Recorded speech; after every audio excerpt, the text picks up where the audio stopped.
welcome to ABA Inside Track, the podcast that's like reading in your car, but safer. I'm your host, Robert Perry Cruz, and with me as always for this 2024 Winter Book Club are... Me, your lovable friend, Jackie. And me, your lovable wife, Diana.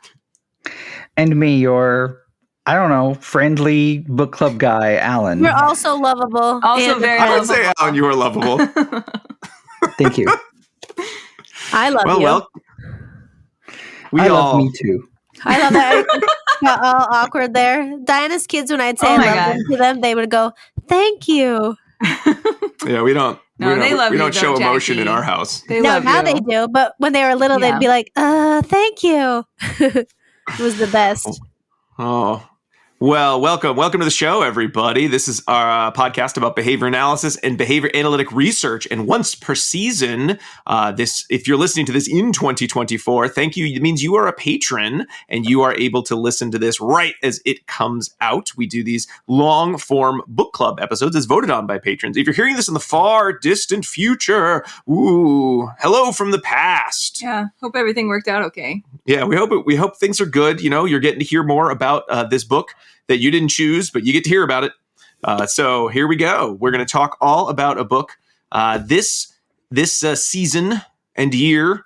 This season and year, the topic was acceptance and commitment therapy related books. So we had a couple different choices. We had The Happiness Trap, which is destined to never win a poll. So I don't know if it'll ever get back in now that we've done this. We had a book on ACT for Parents, and we had the winner of the book club, Acceptance and Commitment Therapy for Behavior Analysts, a practice guide from theory to treatment by Dixon, Hayes, and Belisle, which had only just came out in March of 2023. So it is not even a year old at the time of this recording. So this is a relatively new book, and that was the winner, and that's what we'll be talking about over the next close to 2 hours or so, because we do a little long form on these book club shows. So why don't we get right into the thick of it? Folks, why don't we start really quickly around the horn? What is everyone's sort of current status with acceptance and commitment therapy? We've talked about it a little bit on the show. We've done some episodes on it. And I think we all are coming at this book from a very, well, some of us from closer perspective, but we're all kind of starting this book as a very different audience members. Each of us kind of a slightly different audience member. Alan, why don't you start us off? Sort of where are you in your ACT journey up the mountain, as the metaphor is? Well, as a practitioner, I have access to the AIM curriculum and several other sort of tools that incorporate ACT. I've done some, CEUs involving ACT, especially for like parents. That's where I find I use it most, of like trying to use that like values and commitment based language to help parents in terms of identifying treatment goals and things like that. But I personally have used it in my own therapy journey for 6 or 7 years now, like for quite a while, starting with the Happiness Trap and moving on. So, I feel a comfortable novice. I put it that way. I have a long way to go, but I'm not a complete newbie. Okay. Jackie, how about you? I have taken some classes in relational frame theory. I have gone to workshops with Dr. Steve Hayes. I did an ACT boot camp. And I am on the fence on whether we as behavior analysts should be using ACT in our practice. I see some benefits. And I see some things that make me a little nervous. That's kind of where I am. All right, Diana. I probably know the least about ACT of the people in this group. And I read this book, I guess, as someone who really doesn't have a lot of background other than basically what we've done in preparation for previous podcast episodes. So that was my perspective coming in. Okay, and you? As for me, I think I've read more ACT and heard a little, heard some kind of professional development talks on the subject. So certainly I've read Act Made Simple by Russ Harris. I've purchased a couple other ACT books that I was like, I'm going to read these books, and I have yet to do so.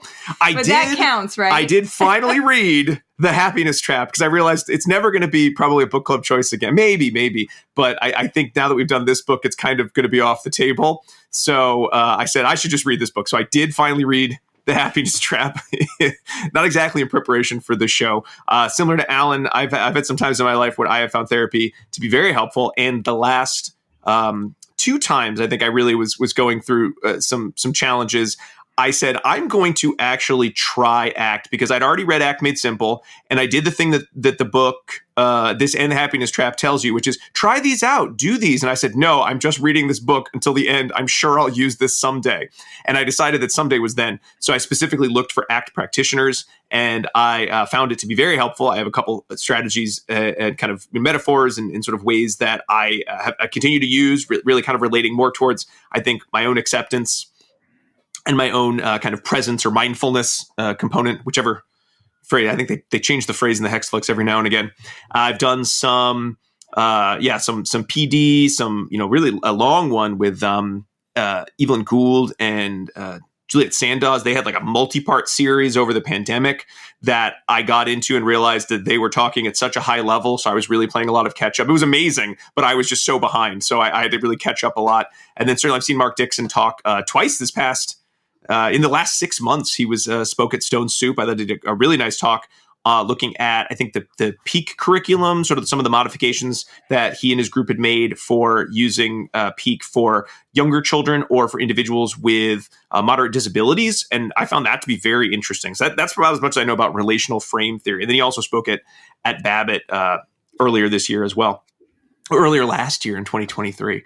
So I think I am not as versed in it as Alan, or possibly even as versed in it as you, Jackie. It sounds like you've done a lot more directed professional development. However, I think I'm more on the side of the fence of I do find value in ACT, and I think this book does make some statements related to how the average BCBA might also find ACT useful in their practice. Whether or not everyone's going to agree with that, I'm not sure. But I certainly did come into this book and read this book with some knowledge and with an interest in using more ACT, specifically because most of my clients these days do have complex verbal repertoires. They can use metaphor. So some of these procedures and some of the framework, I guess, of ACT may be helpful for them, I think. Not that I can do it because I don't have a supervisor, but have been actively looking for one in the past few months to see about maybe using some more of it in my own practice. So that's where we all are. I think this is the part where we kind of do some initial thoughts on the book itself before we do a deeper dive into it in a little bit. I'll start off here if y'all don't mind. Go ahead. I struggled with this book. I struggled in a lot of ways with this book, both in terms of some of the content being very much, I think, over the head of someone who picks this up saying, ooh, a guidebook. Frankly, if I read something that's called a guidebook, I expect it to guide me. And when I find myself ending the first chapter saying, there's no way in hell I'm going to read this whole book. There's no way we can talk about this book on our podcast and sound even remotely intelligent because it did not do anything to pull me in. And it used so many terms that just did not feel fair for something called a guidebook. In chapter 1, I was feeling very frustrated. As the book went on, it was really a lot of ebbs and flows. There were sections of the book that I thought were great in terms of if you have a basic understanding of some of the ACT principles, certainly the hexaflex, this did a really nice job bringing behavioral science to those terms. However, I also felt that much of this book was written for someone who was kind of where, like, Jackie and Alan and I are in our journey of we kind of got a sense of what ACT is overall. We're in different parts of our journeys with it, but we kind of get it. So I felt that was really interesting to see the behavioral science come in. If I'd never read an ACT book and I picked this up because it said it was a guidebook and therefore probably will help me as a practitioner, I don't know how I could have made it through this book. And I don't know if it would have given me anything I could use day to day. Maybe, everyone's acceptance of this book will be the same. But I really did spend a lot of time reading this book, sometimes just saying, this is great, I love it, it's what I want. But a lot of times really getting fused with the thought, I don't think I will ever be able to do this. And I think I want to go back to working with clients who don't have complex verbal repertoires, and contingency management is all I need to be thinking about because this stuff seems impossible. I also found the book to be in real need of, I think it needed some more shaping. I think it, not underbaked in the sense of the ideas being poor, because clearly we have three authors who know their stuff. And at various times it's shown through so much how ACT worked, in terms of human behavior. But then there'd just be chapters that felt very out of place for this book. They didn't match with what the rest of it was. I really left the whole thing saying, if they'd cut out 30% and then really polished the 70% that was left, this really could have been something that I think blew some minds in like really exciting ways. But as it was, I was just sort of left hot, cold, hot, cold, hot, cold. And the whole experience left me feeling very frustrated. I did then, however, continue and say, you know what, I am going to learn more. So I did leave this book feeling more interested in learning about ACT. So it didn't, poison me to the whole thing. And I did use some of the metaphors. Now, I've also read The Happiness Trap since I read this book, so it's not all going to be this book. Some of it's Happiness Trap. But I did use some of the terminology in these books the other day when my son was feeling down. I was trying to get him up to go to do some activities. And he later, unprompted by me, told Diana that Dad gave a really good pep talk this morning. It's about a 7. So, and talked and 7 out of 10. It was 7 out of 10. He didn't say what it was out of. 7 out of 10. So I definitely learned a lot. But yeah, I think as a book, I'm a bit mixed overall. But that's where I kind of am in the general sense. I think the feat that they tried to do is really difficult, right? To try to combine the entire relational frame theory book in a few chapters to then apply how ACT relates to relational frame theory is very difficult to do in a few chapters, right? Because, like they said a ton in the book, right, that there are a lot of new terms that if you're a behavior analyst and you haven't looked at RFT yet, that those new terms are going, they're going to describe something that we haven't yet described yet. And so they're going to need definitions. They're going to need explanations. They're going to need examples. And so I think, Rob, that is where you might have had a hard time, right? Because the first couple of chapters are all like, let's talk broadly yet specifically about RFT and ACT in this small window where you might need more, right? Yeah. And I think they did a really great job defining all the terms. I think these chapters actually do a better job of the definition than other ACT and RFT books that I've read by these authors. I think they did a good job being concise in a way that is hard when you're talking about a really big subject. And so I think for those chapters, I thought that was nice, and it served as a good review for me. The one thing I felt a little bit in the first part of the book was they were trying to argue against people like me that are reading it that are a little more skeptical. So I felt a little bit like they're like, Jackie, they were 100%. Like right? when we get to, hopefully I'll have time to get to the ethics chapter. There is no way to read that chapter without the sense of like, and if you think ACT is stupid and not behavior analytic, you're a fossil. Right. And I actually don't think ACT's stupid. And I think a lot of it is behavior analytic. Because you'd be a fossil according to this book. I think a lot of it is behavior analytic. And for me, I just get concerned and they rightly so said in the first 2 chapters, right, that they are also concerned as well. That you can't just read a book and do ACT, right? And so having a guidebook is great, but you can't just read this book and then be an ACT practitioner, right? And that is, I think, the slippery slope with behavior analysis and ACT is we don't right now have like now look, I am a BCBA and I have a specialty that is certified through an outside body that is not, right, the ACT bootcamp people, that is verified by like ABAI or verified by the BACB that says now I can practice this. And I think that is what concerns me because it is very different, right? There are pieces that are outside the scope of behavior analysis, right?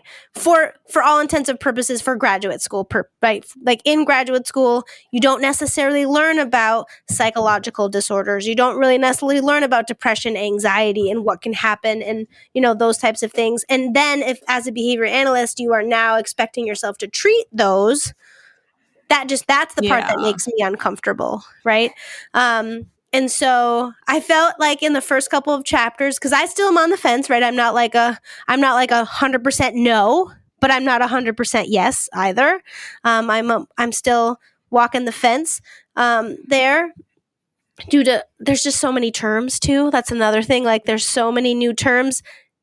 Is that parsimonious? I'm not sure. Do we need all of those terms? I'm not sure there either. And so these are my thoughts about RFT and ACT, but I did feel like, hey, you're writing these chapters for me, and there's even sentences for me. Like, I know you don't think that RFT is behavior analytic, but here's why. And so I thought that part struck a chord with me when I'm reading it. That I was like, oh, you're writing this for the person that might be skeptical, but shouldn't you be writing it for the person that is not skeptical, that is all in? Because that's the person that's buying the book, presumably, right? Not me, if I wasn't in this book club. Yeah. Alan, I know you were the person. I feel like we're saying it like Blake. You were the one who wanted this in the poll. You brought this to our attention as a possible option. I wanted to do Joy of Parenting. We always want to. We'll do a parenting one someday.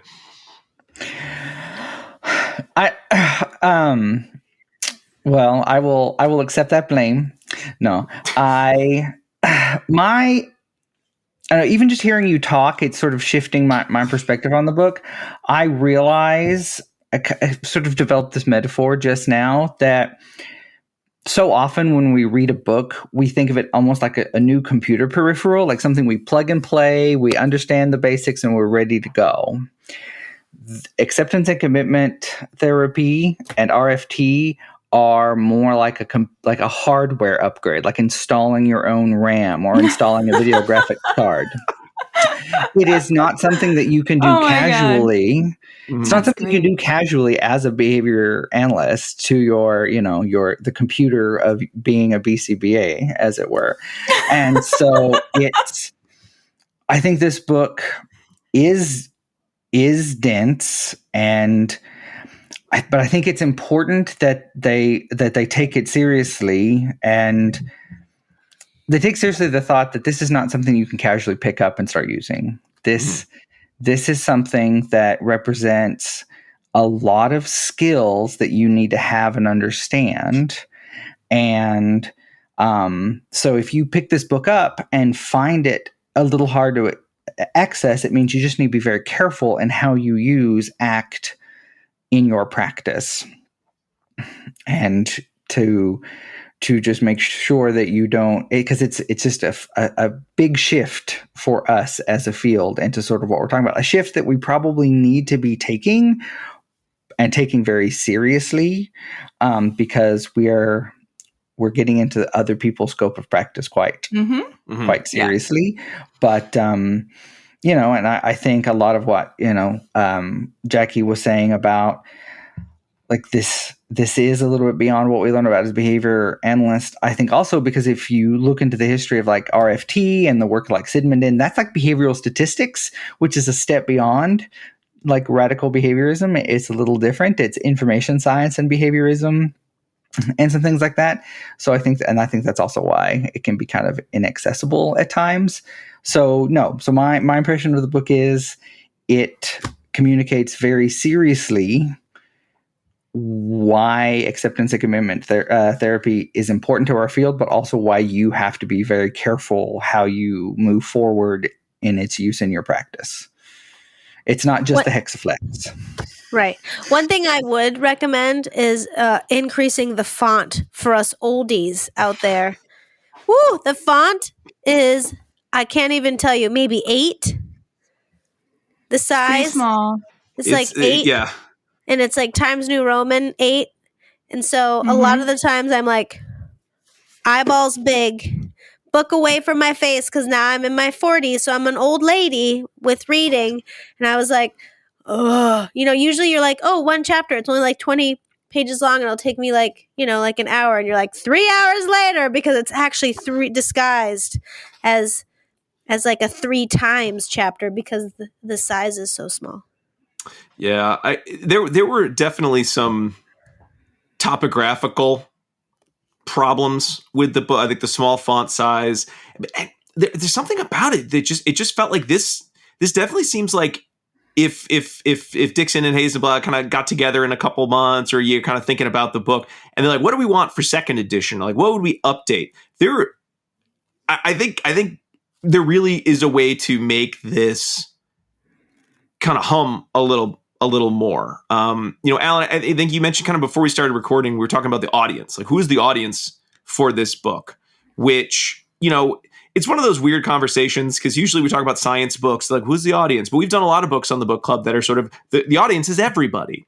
So, but I would say here, you'd think, well, the audience is behavior analysts. But I don't think the audience is necessarily every behavior analyst, because I don't think every behavior analyst would be able to get through this book and feel that they were going to gain anything, just because there's so much, I think, background knowledge you need to bring to the book to make some of the chapters, I think, that are the best have a value. It doesn't really help me as someone new to ACT if someone is telling me the behavioral scientific underpinnings of the hexaflex, if I don't really understand fully what the hexaflex is. And I don't think this book does a bad job describing it in behavioral terms, but I don't think if I had sort of a ACT Made Simple knowledge of sort of what these terms sort of meant to me as just a human being rather than a professional, it would just be like, this is more vocabulary. These are more words. This is just, it is way too much. And then at the end of it, it's not even like you can read this book and now you're ready to act. Because at the end, it's like, and now you are ready to explain how ACT works in behavioral terms. But if you're not a practitioner because you have a supervisor, you still need all that. So you're not ready to do much other than maybe talk more intelligently about ACT. Well, maybe that's the purpose. Maybe the purpose was to get people excited about ACT and having it in one practice place. Guide from theory to treatment. If it had been called a practice guide to theory and better understanding, yes, 100%. But I mean, to be fair, if anyone watches Letterkenny, to be fair, you did use some of the exercises in the treatment part. Right? I actually used some. I liked some of the questionnaires that were shared. I actually looked at a few of them, and I had a couple times I thought these will be helpful to gather some information. Right. So I'm wondering if maybe this would have been better suited as a 2-parter, like a 2-parter. Yes. Right? 100%. 100%. 2-parter book where you have the theory book and then you have the treatment book, and you can buy them as a set in a really nice slipcase. Yeah, right. Does it defeat the purpose? Yes, probably. Yeah. Well, I was going to say, I think the other thing is that you can, if you've read and reread and internalized this book, because it is, again, very much a theory incorporating new terms, changing your own relational frames in terms of some of this stuff, as I cheekily grin. It will make, as you approach treatment and do CEUs and look at curricula, I think the idea would be is that it makes those treatment tools more valuable to you as a practitioner, because you would be able to build and change and see the intent rather than sort of relying on what's there and being hesitant to change things because you're like, I don't know why this is the way that this is, and so I better not change anything, which I think sometimes happens. Yeah. So maybe it should have been called like upping your ACT game, like how to go from like mediocre ACT practitioner to a superstar, or so, because it definitely read like when I learn a new skill at some point I've read all the basic skills, and you keep reading the same thing over and over. And then you find that work that's like, oh, this is the why. And I feel like this book is the why of ACT in a way. I know there's other books that are too, but this was probably, I mean, I haven't read every ACT book. I've bought a lot of them, but this felt very much like a why of like, so now that you know the basics, here's how to understand it even better so that you can be an even stronger practitioner. Yeah. And Okay. but if I came in, I mean, again, if I see practice guide, I'm assuming something, as it's like there's a contract between me and the author, and I'm assuming that this will take my hand and walk me through the process. And this book does not do that in the way I wanted it to. Okay, but it's like that's like the secondary title. And but the first one's even worse, though, Alan, because it implies everyone. Impression? Of course you can. So I just working on the first half of the title, which is Acceptance and Commitment Therapy for Behavior Analysts. I, as maybe the person with the least experience in this area, found this book almost impenetrable. And Alan, I had my own metaphor that I think kind of like sidles up next to your metaphor of your like CPU. But mine was, I felt like this book was like a puzzle box, right? That I could not figure out how to open, even using all of my behavior analytic keys and knowledge. And what's more, I don't know that I did not get the feeling that the authors wanted me to get the box open. Even as a doctoral level BCBA with a lot of knowledge in this area, I felt like I was missing some really key introductory way to open up this puzzle box of a book. Can I have a metaphor? It's not a metaphor. I have an illusion. Can I make an illusion? Oh, yeah. Can I use my illusion? I don't know. There's an old episode of The Simpsons where Homer, their house is sinking. And so Homer isn't going to pay to get the foundation repaired. So he gets a video by Troy McClure. And it's like, hi, this is your guide to foundation repair. And the joke of it is immediately upon watching it, it's like, this is going to be your, how-to step-by-step dummies guide to this. And it's like, first, you're going to need like a stucco lathe. If you don't have a stucco lathe, get it. And it's just like immediately like, here are terms you don't understand in the first 5 seconds. And I was thinking of that joke from The Simpsons very much at various points, not throughout the entire book, because there were definitely sections that I think just having an understanding of behavior analysis is going to go a lot farther. But it definitely had this sense of, oh, didn't you know? You have to know a lot of information before you read this book and get a lot out of it. And I didn't feel I had a warning. Again, up your ACT game, right? Like that I would have understood, oh, I better know a little bit more about ACT before I read this book. This is like this is like my next level of the journey. And I kind of wish that had been clearer in the title. I think the title just feels very like, this is a book that is for everybody, and it will help you, and you will learn your things. And I don't think this book is for everybody. Like we got warp zone to like World 4. I think there was some chapters that were for everybody. Not every chapter. There were some chapters that I was able to get into. And I think the ones in which they like break things down and apply behavior analytic principles to so the whole thing. Those are fascinating. Really good, I really love and those I chapters. liked those. There was some chapters I think that were for everybody. Some chapters were a little more dense and more murky, I think. But we shouldn't say as a whole. It, like Rob said, I think it's uppy, downy. There was a whole. Well, there was that. Oh, go ahead, Alan. Well, I was just going to say, just since Diane, your experience, since you just have the least experience with sort of the RFT and all that, let's say that you sort of use this book, you read it, and you self-assess. Like, this is the stuff I didn't understand. I'm going to go try to understand that better. Come back.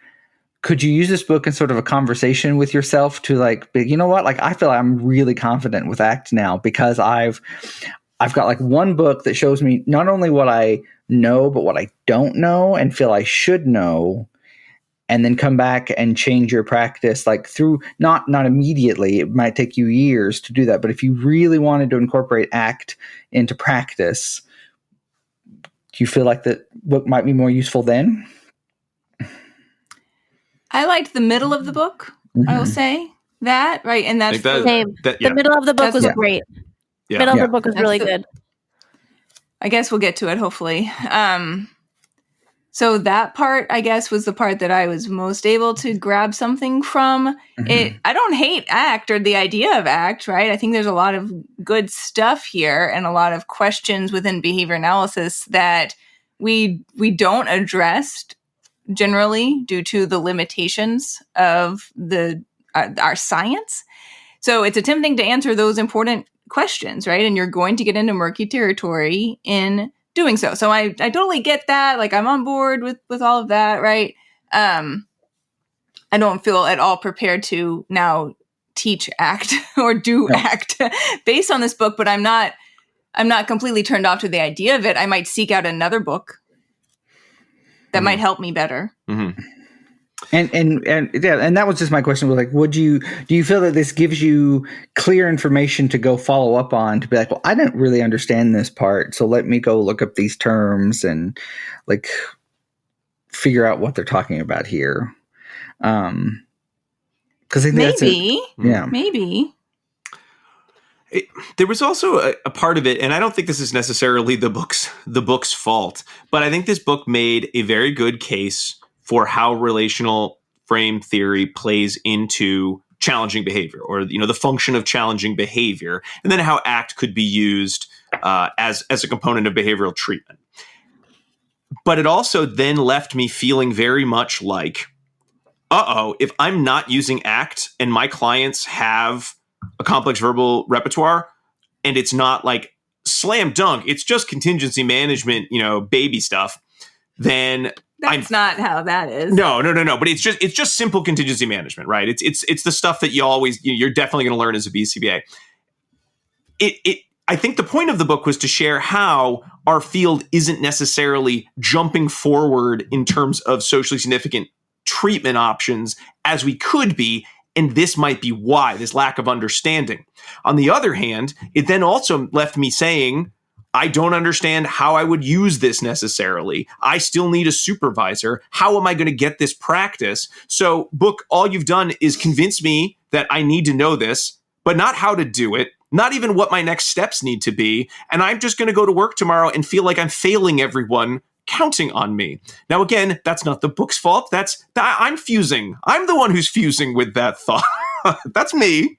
I was like, yeah, there's a chapter on that, Rob. Like, let's talk about that. But still, whether or not it's, I'm observing, self is I'm the observing self. I'm having the thought that I'm horrible at my job because I'm not understanding everything in this book so that I can put it into practice. That's definitely you. That is all you do. That's me. That's totally you. But I did not feel that way. And I work with adults, right? Adults and young children, and everyone that I work with, right, has a vocal verbal repertoire for the most part. Mm-hmm. I didn't feel that way. So I don't think you need to feel that way. That's all you. But maybe we, instead of talk about the book and how we felt about it, let's talk about the book, right? So there's we can do that.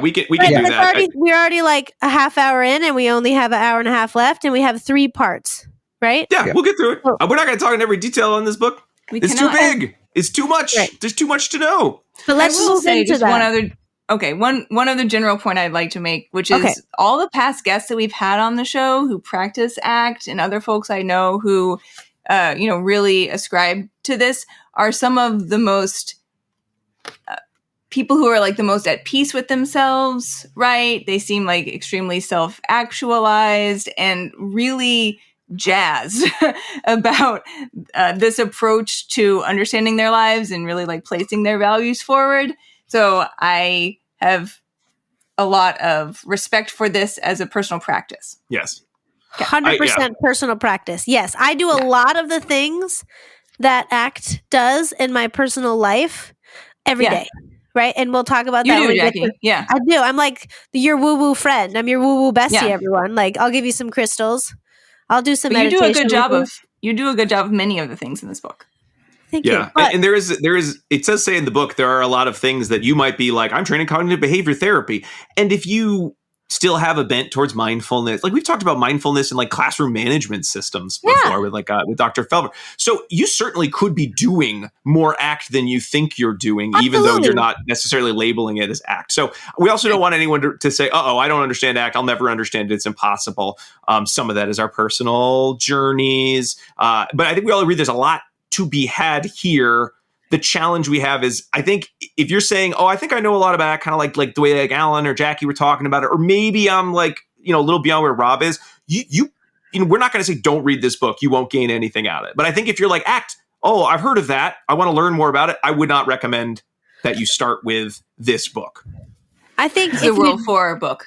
I think if you do start with this book, you need to take it slow. Right? So if you decide to take, because this book does have everything that you need in it. Right. So if you do start, it has all of the theory, right? It has some examples of treatment. Everything's maybe not big. everything, right? But okay, you're right. Everything is a big word, but it does have a theory to treatment, right? Considering there's sections in the book that are like, you should definitely read a book on RFT because we're not going to cover it all. I know, but it's too big. But if you are going to read this book, do it slow. Like take a chapter, and then if you don't, where we want. So take a chapter, and then if you don't understand the chapter, that's when you do some further reading, right? So you don't this isn't like a sit down on a Sunday read, right? This is not that kind of read. And even if you were like an ACT practitioner, I still don't think it's that kind of read. The size is too small for a Sunday read. The font's too small. The font is too small. But I think, if you take it slow, you could learn things if you have someone to talk about it afterwards, right? Yeah. Oh, yes. There's learning. Yeah. There's learning to be had here. That is, we all agree on that. And just one brief thing for me, talking about like Rob's point about like being very intimidated about the content and in terms of what individuals are you going to be serving when you're using ACT? So that's what got me into using ACT, is having clients that, that I knew would eventually probably benefit from like more traditional cognitive behavioral therapies when they're older, but they don't yet have the verbal repertoire to get there. And so like using ACT and ACT tools to teach them, to have a framework for them to be able to then access those resources as they get older and make them more meaningful to them. Yeah. And I think that makes a lot of sense.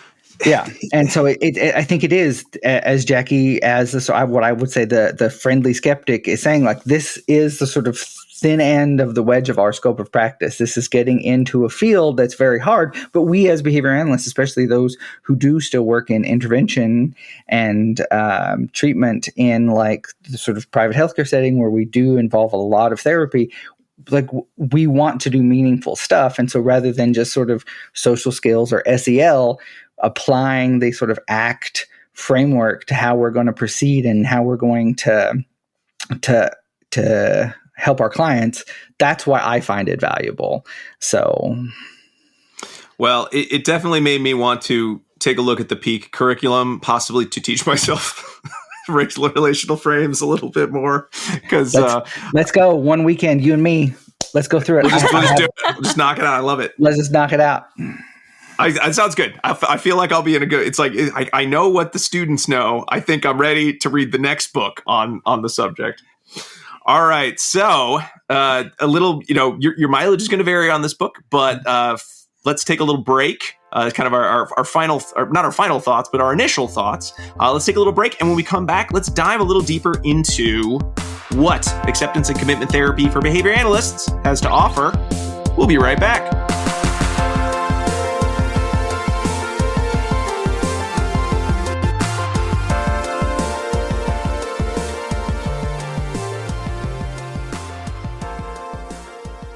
Do you want to be a BCBA? Sure, we all do. Now you can come to Regis College in Weston, Mass. to get your graduate degree. Choose from any one of these courses. Masters of Science in Applied Behavior Analysis.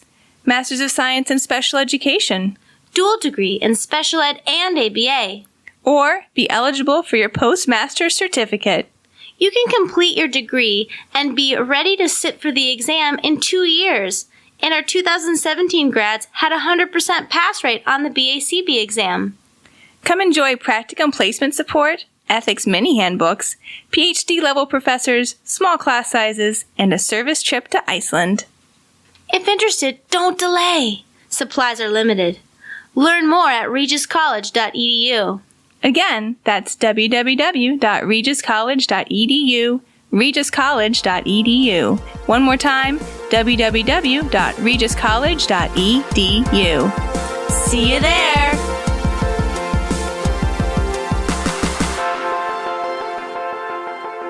And we are back, continuing our discussion of acceptance and commitment therapy for behavior analysts, a practice guide from theory to treatment.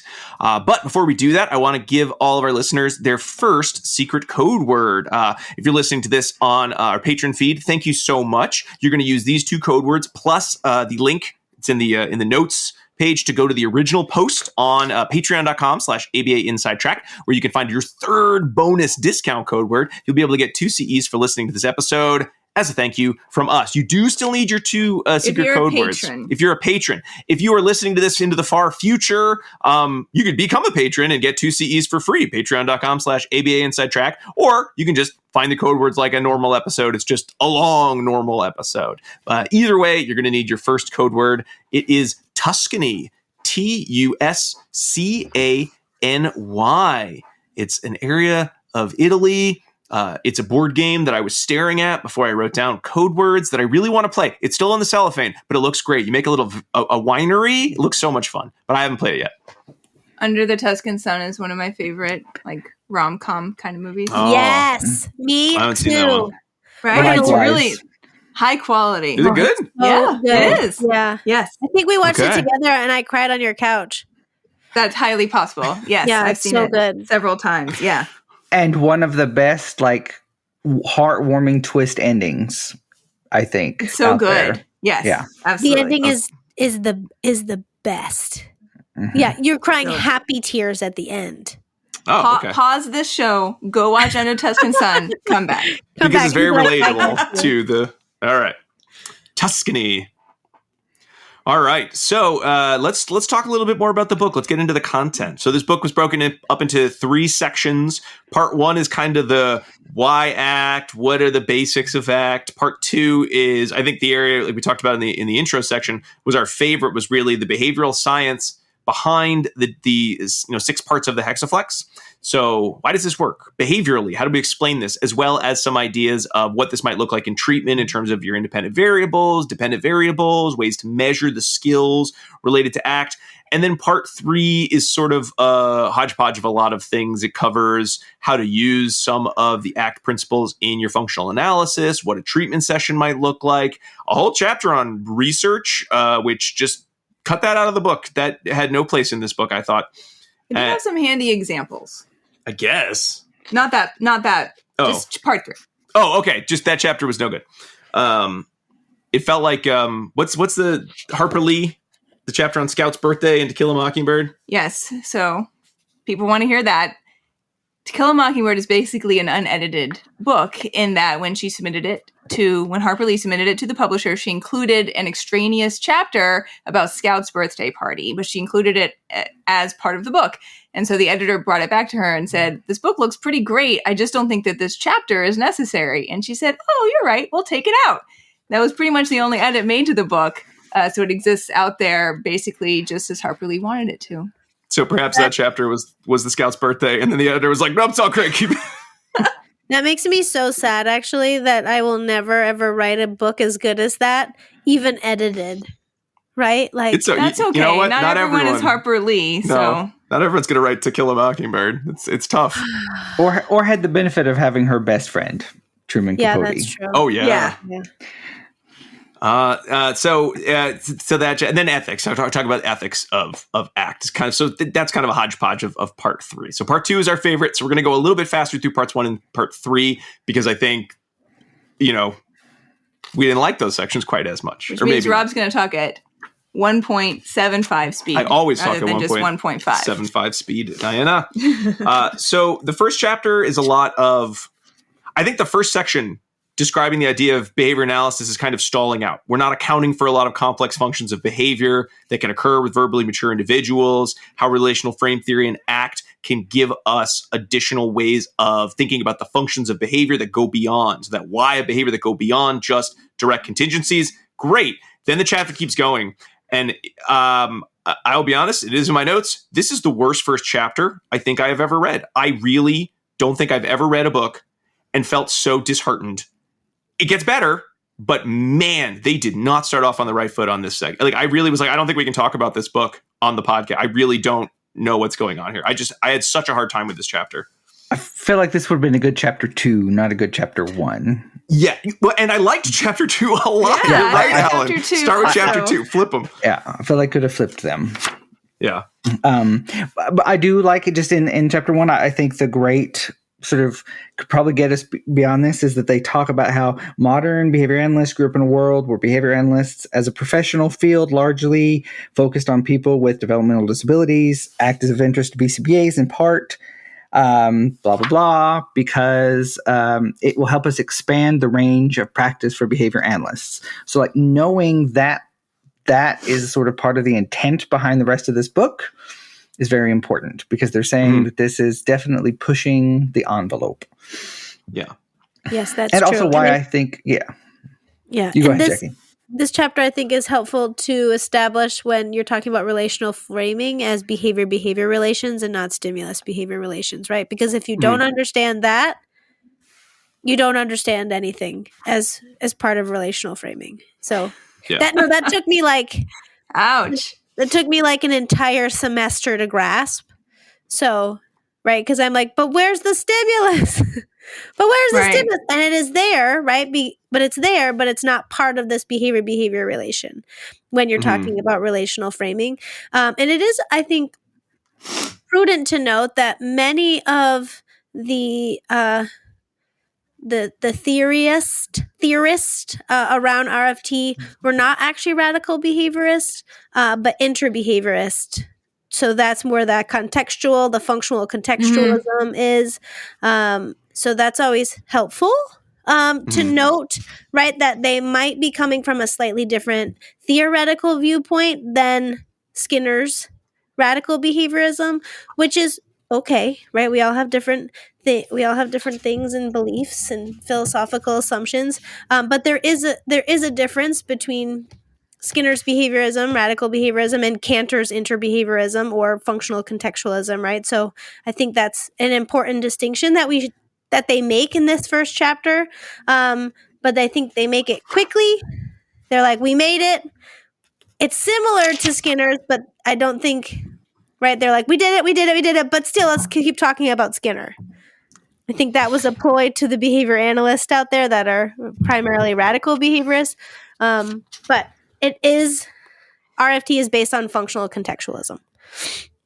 It was odd, though, because we get into chapter 2. That's how fast we're going over chapter 1, folks. Chapter 2, and we have a brief history of the science underlying ACT. I feel this chapter, and Alan, you already said this, I feel like I had a much better sense of behavior relations, at least the basics of behavior relations, of relational frames, the different types and categories of relational frames I might look at.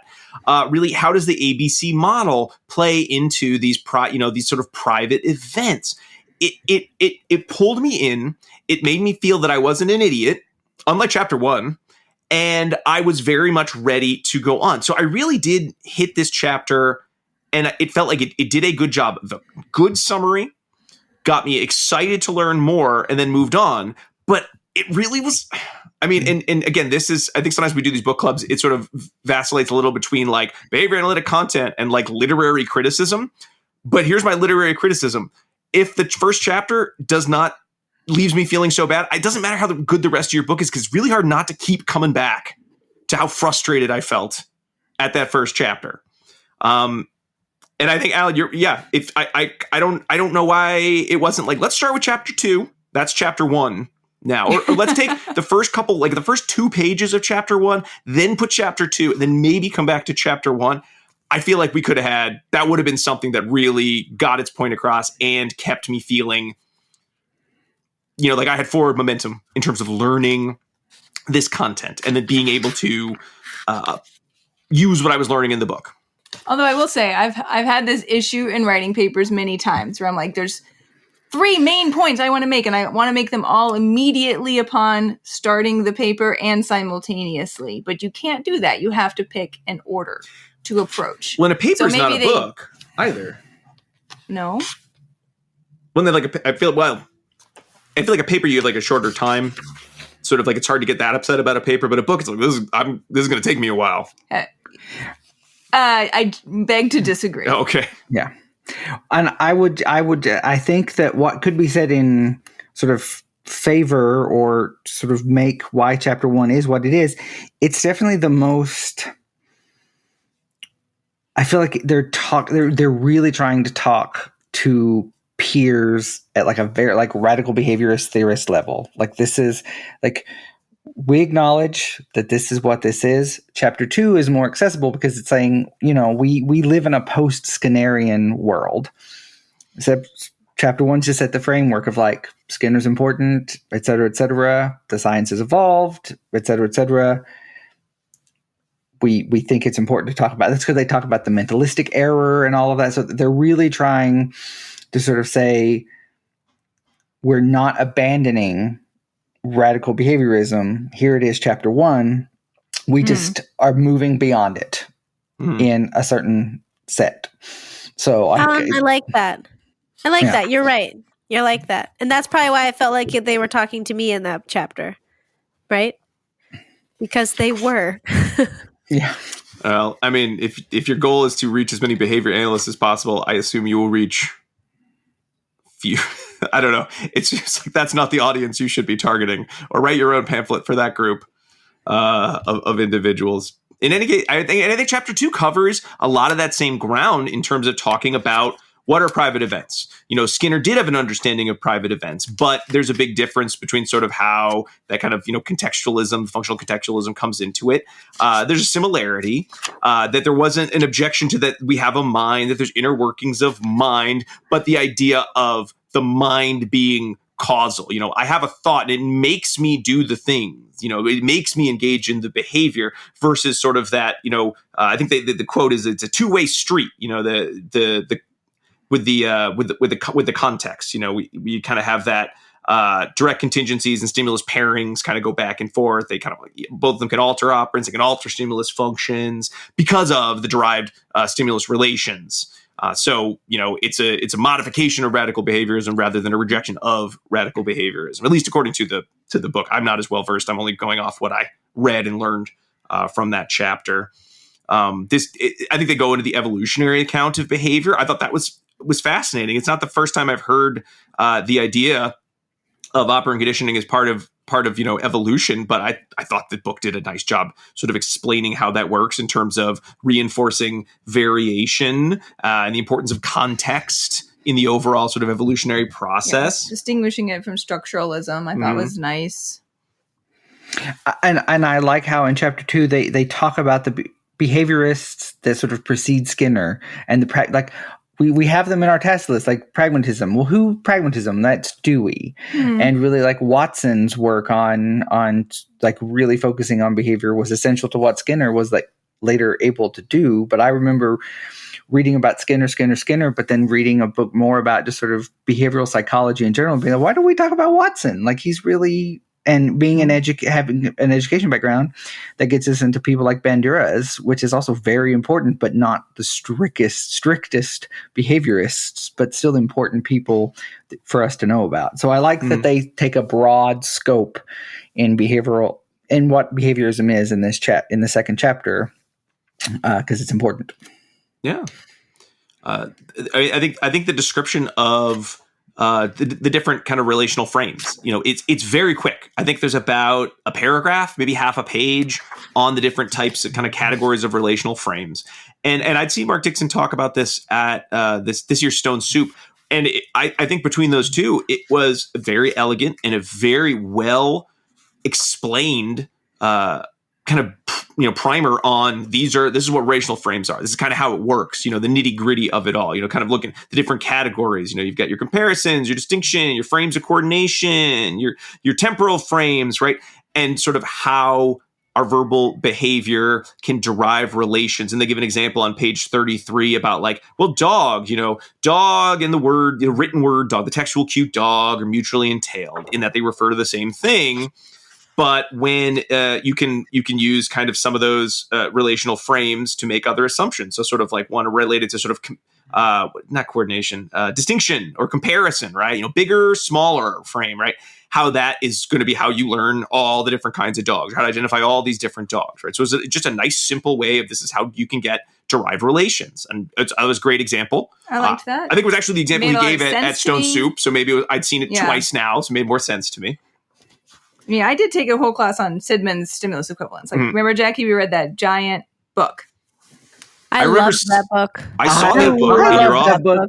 I love that book. I own it. I never read it. That is so good. That is a book that I saw. I saw everyone had. I think everyone must be taking the same class. And I said to myself, "No, I think I'm sticking with special education." No, but you have to. It's such a good book because when you read the actual research content of it, it's like this is stuff that we deal the people that they're working with in these books are people that we could deal with at any time, and they're taking some really odd but interesting approaches to teach meaningful skills, but they're at doing it on a very high level of like using transparencies and slides in like the 70s to try to help people gain meaningful skills. And that's why I like Sidman and that book is because it sounds so theoretical, but they're trying to teach real people skills to make their like lives in like assisted living, supported living meaningful. So it's so fascinating. Yes. But not a book for book clubs. I was going to say, that's our summer choice? No, sir. No, it is like 600 so pages long. Yeah. No, it cannot be a book club book, but it is a very good book. Okay. And I'm just bringing it up because I was able to, catch on to some of what he was saying in this chapter due to that particular background of mine. And he's like, it's like stimulus equivalence, except it's not, the things aren't always equal, but the relations between them are held constant. I was like, oh, okay, that makes sense to me. So that helped me a lot. Okay. Given that I have no background in RFT. There's another example that kind of ended the chapter and sort of ended I think the most of the discussion related to relational frame theory. But there's an example on page 34 of an experiment in which the participants were taught some sort of like arousal pattern, but like they got an electric shock, and they said this is stimulus B. I don't know what they actually called it, but that was in the book, and it was paired with shock. So when you see stimulus B, they could show on their measurement tool, the arousal rate of arousal or the severity of arousal. They could show, well, yes, this is the arousal that comes from the idea of this is going to shock you. This is the arousal you get. And then they would teach a relation that, stimulus C over here, that's worse than stimulus B. So even though stimulus C had never been paired with shock, it could elicit stronger arousal in their measurement. And it can't be stimulus generalization, right? Because stimulus C and stimulus B aren't the same. There's no formal similarity. And it can't be pairing because they had never, they hadn't really paired everything together. They hadn't paired all the stimuli together as you would in sort of your typical stimulus equivalence. They just used the frame less and more than for stimulus A, which elicited less arousal, and stimulus C, which elicited more arousal than B, which was the only one that really they'd experienced a shock.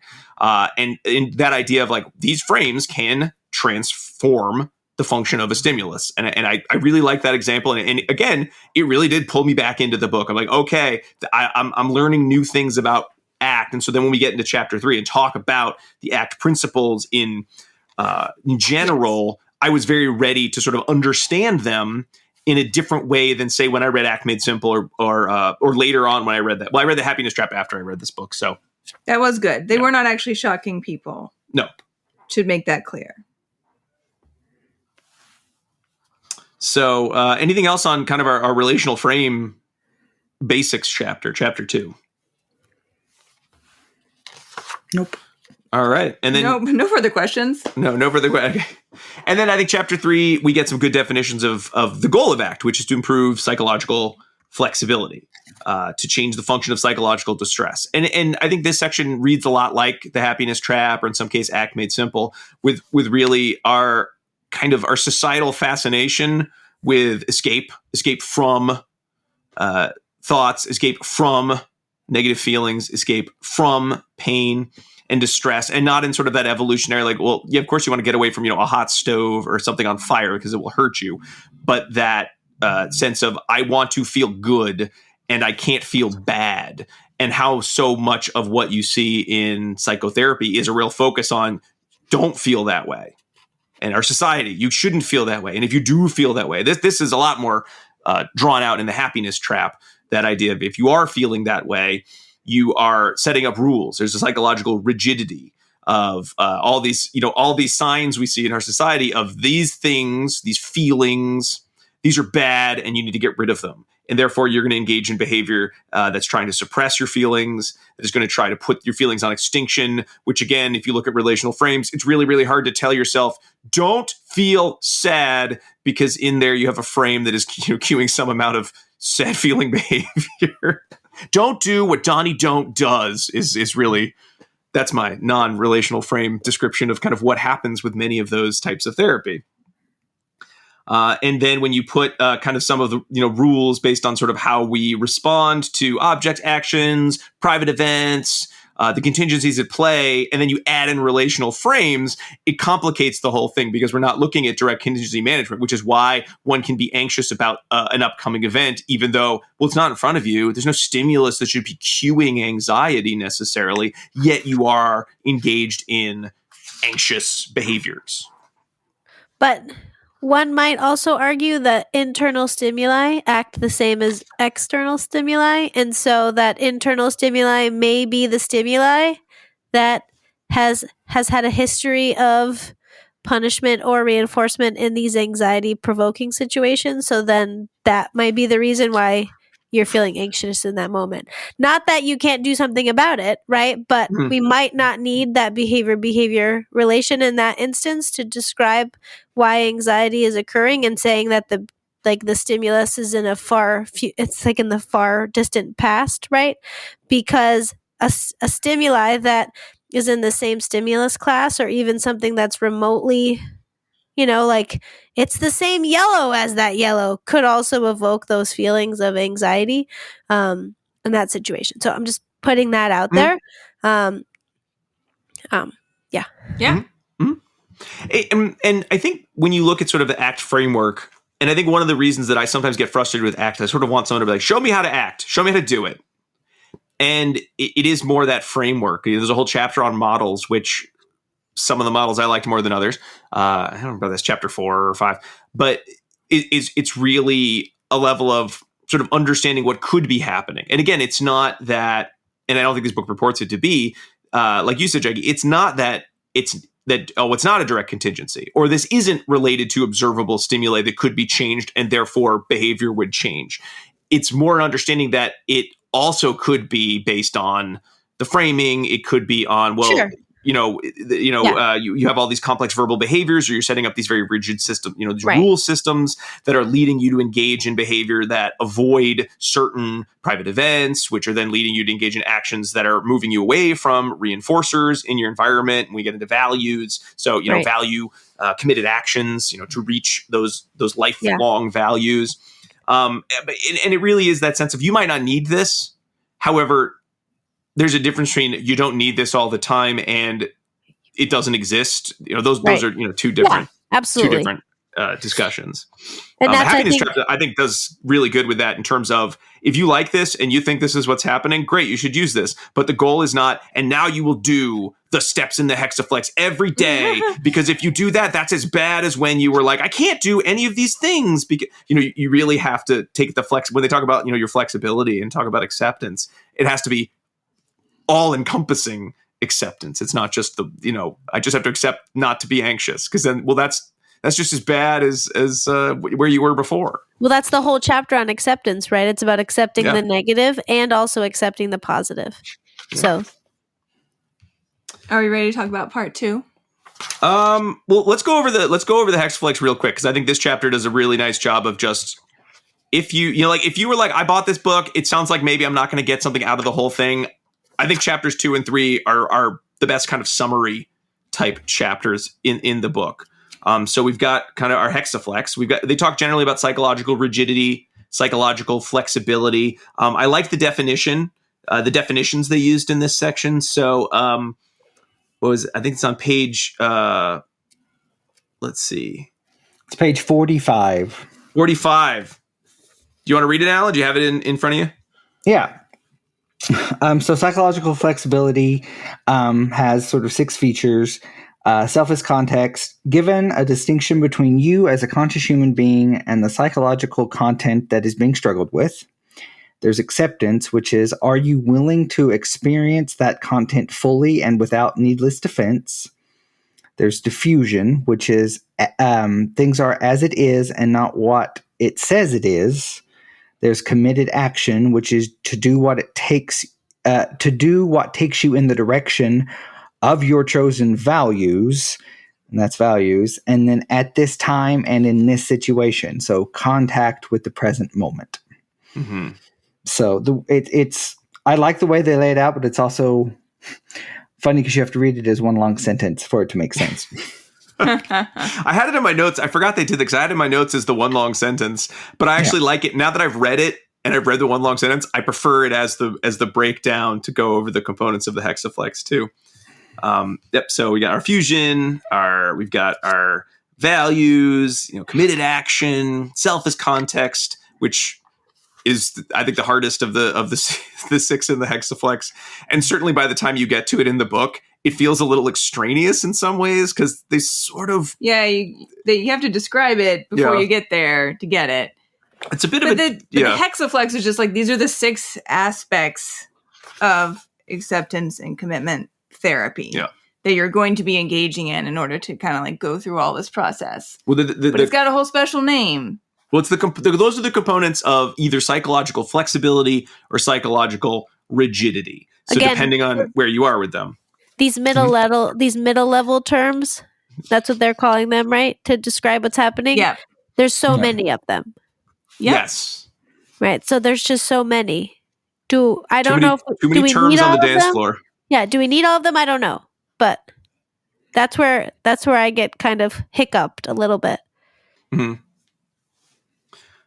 So maybe if you're doing this all the time, then you need them, right? Yeah, and then maybe. Right. That makes sense. I kept thinking as I was reading this, I was like, is this the same parallel to, Cooper behavior analysts that are like, we need to know all these terms in this big white book. And we want to make sure you're using them all correctly. And they have, all of those terms have like specific meaning for me, right? And you can use them right and you can use them wrong. But if you are not in our field, it all sounds like gobbledygook. You don't want to use them at all. Yeah. So like, am I being hypocritical and not making the same allowances for this set of vocab? Truth. Yes. I probably am being hypocritical in that way. As someone who went through this as a patient in sort of psychological like treatment context, it's really helpful to have them all. It really is because it really helps you parse out. Thanks for that, Alan. That actually helps me hear that it's useful. Like as someone that's not done it a whole lot, right? Not done it at all, right? Just have read about it as an academic in a sense. Knowing that the words are helpful to you makes them helpful to me. So I will no longer bring it up. Thank you. Squash. It's okay. Yeah. It's okay. Al, can I ask? And we can cut this if it's like getting too like, no, this is not a podcast topic. But when you were using ACT or when ACT was a part of your therapy, was that after you were sort of in the process of learning about human behavior, becoming a behavior analyst, or was it before? Like where was your context? Literally at the same time. Like I actually stumbled upon ACT tools and some related tools because I was the kind of patient who my psychologist would be like, all right, here's this article. I would never give this to anybody else, but you love the human mind. It's going to be meaningful to you. But actually I got into this as I was becoming a behavior analyst in grad school. And I sort of touched base upon this and was like, this sounds maybe really useful, like for where I am right now. And actually had so much success with it that my psychologist was like, you know what? My next year of CEUs are going to be on this because like you showed me that this is really like interesting and helpful and a part of my own practice. So no, it was at the same time. Wow, that's cool. Okay. Yeah. All right, are you okay with that staying in? Yeah, that's fine. Okay. All right. So the next chapter goes into models of psychological flexibility. Again, I think, hexaflex is a model. There are a couple models in here that seem more useful than others, but it definitely feels like they overmodel, like discussions of models. And, I don't know. I guess maybe it's because they don't want anyone to be like rigid about it has to be the hexaflex. I know like Dr. Gould, when she was on the show, talked about it's not always about just the hexa. Like the hexaflex is nice. If you like that model or you like that as a tool, great, but it's not ACT. ACT is not necessarily the hexaflex. It is the goals are the same. I'm not phrasing it the same way that she did exactly, but it doesn't have to be all about the hexaflex. Yeah, it's a descriptive model, like you said, of the process, but it might look different. Yeah. But it does go into how you can kind of break that hexaflex into, and this is the image I like, when you kind of have the pillars of openness, centeredness, and engagement. So how kind of each of the things, if you put it in the hexagon, they each make the pillar. So if you look at your acceptance and you look at your diffusion skills, that's part of being open, making contact with positive and negative parts of your life, and you're ready to engage in change. The centeredness part sort of has to do with that kind of the mindful part, or the present moment part of that hexaflex. And then engage is really kind of the committed the having values and the committed action component of the hexaflex. Where are you? How can you evaluate that current outcomes? And what do you need to do to reach your long-term values? And we'll get into values. This part of the whole thing I really like. Yeah. This is my favorite part. I thought you got even better. No. Wait. Those things where we're talking about the values and the committed actions and the psychological flexibility. Oh, you're talking about the thing I like. Yes, and that's part 2. They get into a lot of detail in part 2. All right. Any other models in here jumped? I felt like I was on board with the hexaflex model. It was kind of nice to know, like the ACT matrix they discuss a lot, and they refer to that a lot in some of the chapters on treatment. It's kind of a framework around psychological flexibility. You sort of have these dimensions of values consistent and values in, because it's just like a Cartesian coordinate plane, and then private behavior and overt behavior, your thoughts and feelings, and sort of where are you in each of those, relations between your overt and private behavior, and your values consistent and your values inconsistent behavior, and how you can sort of use that as a visual within the context of your treatment. That seemed interesting. A lot of the other models, I was like, that's 2 models is good. I'm good. I'm ready to move on. But I don't want to give short shrift if anyone had another model that they loved.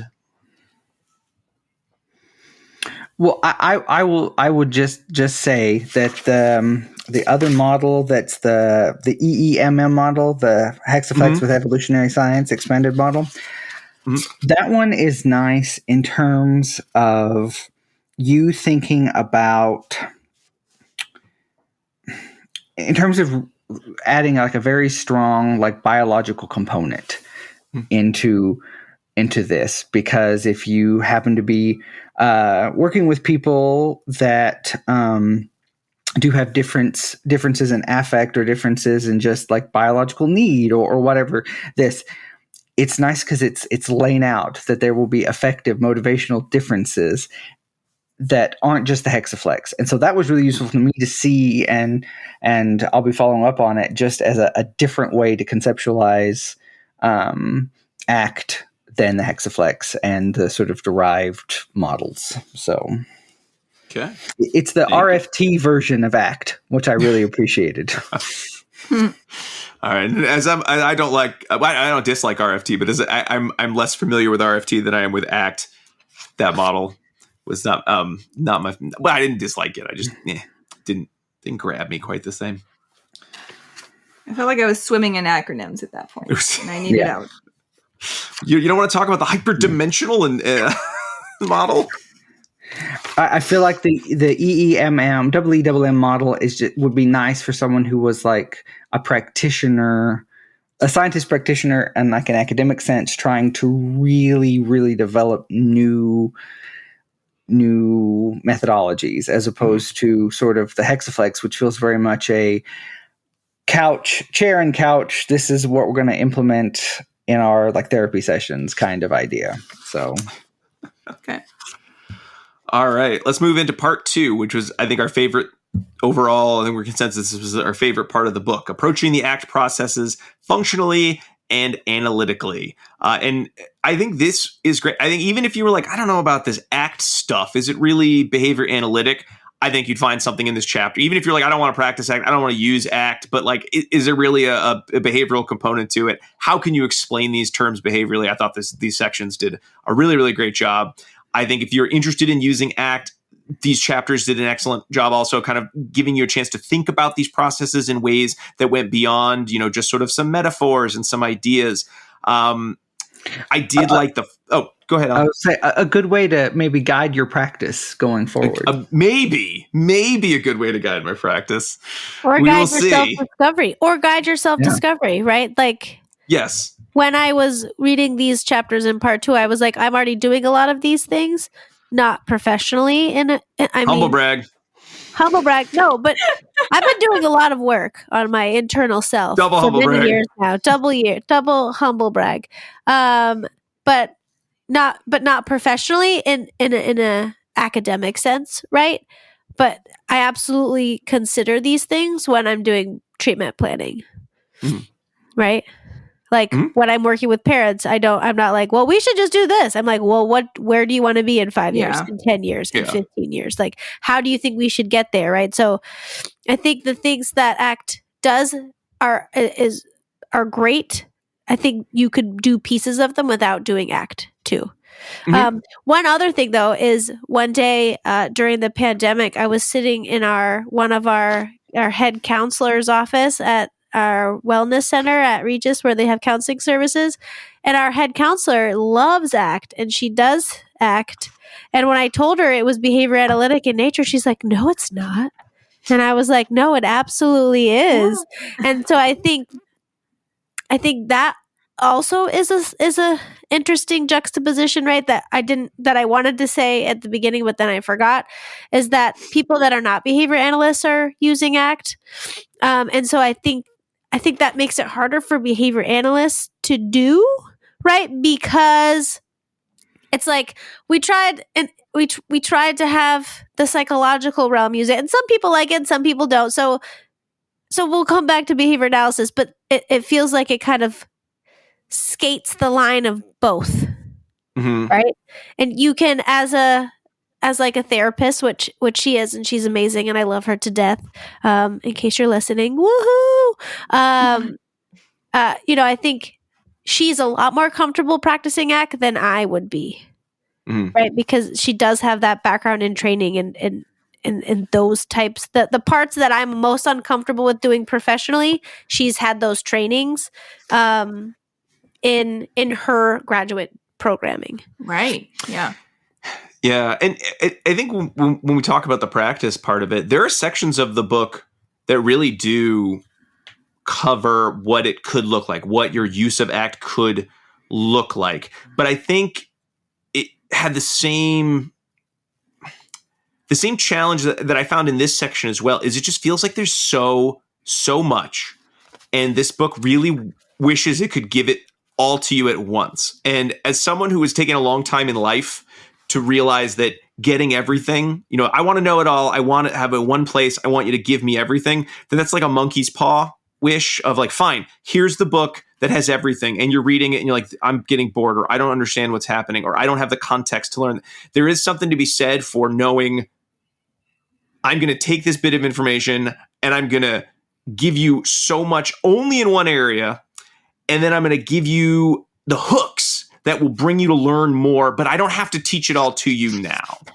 And I think part 2 almost felt like if it had just been a part 2, a book where it was almost all part 2, and then a little bit of the hooks that you get in part 3, I would have been like, champing at the bit of like, come on, Dixon, Hayes, Belisle, like give me part 2. Like, where's your other book on this subject? I got to learn more right now.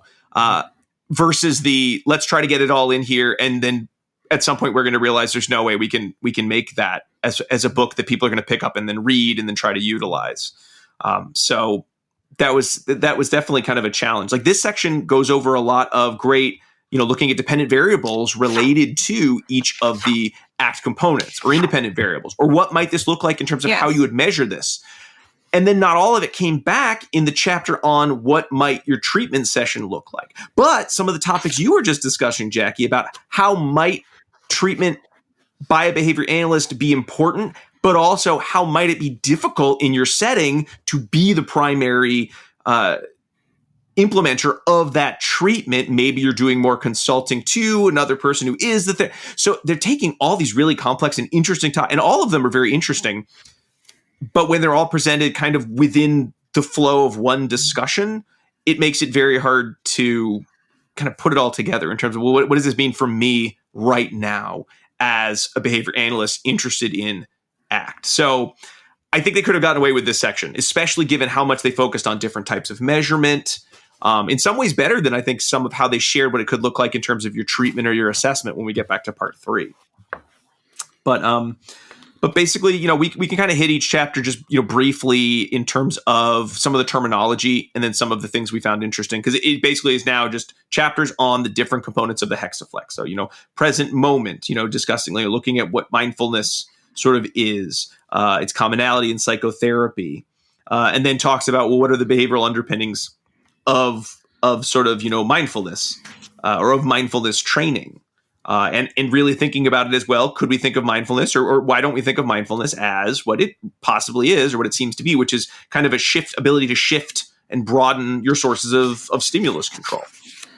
How can we put our mindfulness response under operant control by practicing, by having cues in our environment that help us evoke our mindfulness actions so that we are able to sort of weaken the stimulus control that come from a lot of verbal relations that can leave us fused. Which, again, it's hard to talk about one component of ACT without talking about every other component of ACT. And then it allows us to focus on our committed actions because we've weakened some of the stimulus control of our kind of fused verbal relations so that we're able to focus on maybe our verbal relations related to our committed actions. And then even it goes into things like, well, what would be the dependent variable if you're using treatment and you're focused on that component of the hexaflex? And it'd be like, well, you could measure, how long an individual can sort of orient their various sensory organs to objects in the environment. That's, I think, my favorite. I still use it. The technique I learned was the drop anchor, which was, a huge component of it was that mindfulness, was that present moment of, before you do any diffusion, first transfer that stimulus control transfer your focus to 5 things you see, 5 things you hear. I think it was like 5 things you hear, 4 things you feel, 3 things you smell, 2 things you hear, or whatever ratio you want. They're not that flexible with the rules. And then after you've done that, then you can do some of the diffusion type activities. And then you can think about what is my committed action I'm going to take. So you certainly can measure things like, hey, what are you noticing that's going on in the environment as a way to actually have a treatment goal around improving that present moment awareness. Yeah, I thought that made it really applicable. Mm-hmm. Do you want me to say more? I don't. If you want to say more, you should say more. I don't really. Are we reviewing all 6 hexaflex components? I think, yeah, given our timetable, given that we're not going to be like, it's not like some books where it's like, we kind of told you all that you need to know about this book, read it if you like, but you got the key point. This is not a book we're going to be able to even come close to doing that. So if you're hearing these and you say, that sounds interesting, you're going to now go read the book, like or a different ACT book, I suppose. But we're not going to, guide you to ACT. We're not purporting to do so. We're discussing a book. I think when we look at some of the other hexaflex sections, I know present moment awareness, that's one that I've focused on a lot. So I really tried to pay a lot more attention to that. I try to be present moment aware of that chapter because, man, am I not mindful of what is going on in my surroundings. What does Yoda say? Always on the future. Never knowing where he is. And I just sort of related this present moment, a lot of this, like in terms of like attentional flexibility and intentional training, very important. And one of the areas where you see a lot of like research outside of our normal or not normal, our historical context. So like the comprehensive behavioral interventions for tic disorders or for tics, a lot of those, they're in Java. So that like, they are considered behavior analytic, but they incorporate a lot of this like present momentness and attentional training work. So like just as this would be a good sort of good basis for understanding some of those interventions a little bit better. Yeah. Well, that was, I mean, of the hexaflex, that was the one I was most interested in. And then in terms of how you would, teach it, measure it, use it as sort of an antecedent intervention. Even the idea of what was the antecedent one they had, adding that. I mean, that's the drop anchor. It's pretty much adding your present moment activity before you engage in other behaviors. I mean, that's what I have found immensely useful in my own life, because I'm rarely thinking about what is happening so much as what I want to happen, what I don't want. Actually, mostly what I don't want to happen. And it's really hard to come up with your committed actions when all you're trying to do is avoid some outcome, some painful outcome. How about, I mean, we don't have to do them in order. I mean, the chapters, I think we've got, acceptance comes next, and then we have, diffusion come next. I mean, I think let's pick the ones that are we're the most valuable, or we found the most valuable to our own journey, whether professional or personal, mostly professional, I would hope, but certainly it's hard to do some of this without doing our own kind of personal reflection. Then we have values, committed action, and then kind of self as context, which I'm fine if we gloss that chapter, because it was the hardest, as they say in the book, this is the hardest one to understand. And it kind of just relates to all of the other components of the hexaflex. I think, as I said before, I really like the 2 chapters on your thinking about your long-term values, and then how that should then translate into your committed action. Yeah. I'd love to talk a little bit more about the values component, because I think in terms of reading about values in some of Russ Harris's work, it was more, the focus there is on values as behavior, as sort of like long-term, things that are important to you in your life. So they weren't using behavioral terminology. It was really just discussing a value versus discussing goals as sort of, short-term behaviors you engage in, whereas values are sort of not even the culmination of all of the behaviors, but they're sort of, these more highfalutin ideals that you're living by. But I think this book did a really nice job of describing values in terms of that. It's the kind of that verbal frame that. It's motive. Here's the quote. Is from page 126. Motivative verbal stimuli that increase the reinforcing functions of the intrinsic qualities of actions. And I think this is something that, especially in education, I feel like it's 50-50. I work with a lot of educational professionals who are all about whatever reinforcement increases, school behaviors. I'll meet the kids where they are, and once I've reinforced enough of those school behaviors, I'm happy to think that they will find that, what they want is that intrinsic motivation. That term gets thrown around a lot. And then other teachers are like, no, if you're not interested in learning because learning is great and important, then there's something wrong with you, and that I don't know how to teach you that. You have to know it. And really, I feel like values is something, in talking about values, is something that we really appetitive to both of those types of groups, in that focus on, it's not just about extrinsic reinforcement, though you still can use that as a component of reaching your values. And that's even discussed in this chapter. But it's about building those values, or meaningful values. And the idea that maybe children or young children can't always express their values because it's hard for them to understand that concept. There's adults who don't understand that. I think every ACT book I've read, there's the section of people come in for treatment, and the first thing they say is, I don't want to feel this way, which isn't a value. That you're not increasing the reinforcing function of anything. But then once you have a value, it makes engaging in certain behaviors that don't have really any extrinsic reinforce, aren't going to reinforce the behaviors in the moment.